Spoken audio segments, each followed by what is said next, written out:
Welcome back to Primetime News, and a special welcome to those of you watching online at onespotmedia.com.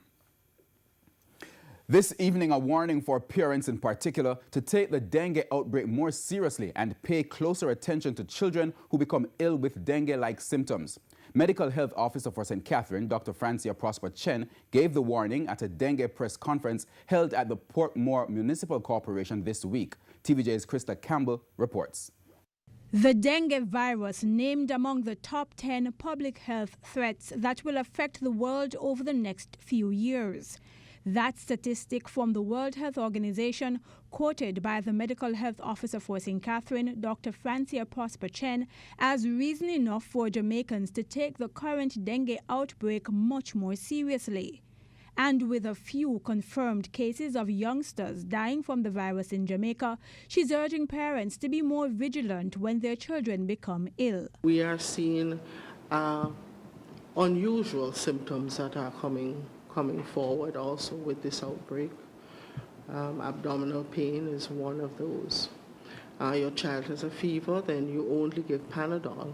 But if you as the parent are in doubt that they are not recovering as they should, then we do expect you to take them back to their primary caregiver.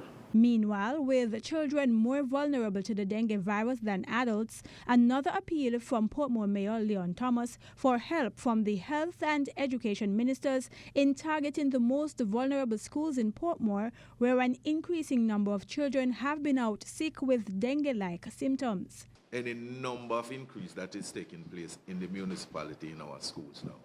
I lay the blame squarely at Dr. Christopher Tufton's feet and also Rural Reed, because if they did take the advice that we give them not to put the students in the classroom the Monday and the Tuesday, we wouldn't have in this situation. We're having our children at risk now. And with several schools, business places, other institutions, homes and communities becoming breeding sites for the Aedes aegypti mosquito, Dr. Prosper Chen is again warning that dengue is not the only health threat Jamaicans need to protect themselves against. We are going into a situation where we may see an outbreak every 2 years. And if that is the case, then each outbreak may be a little worse than the one before, and we will see more deaths. Krista Campbell, TVJ News.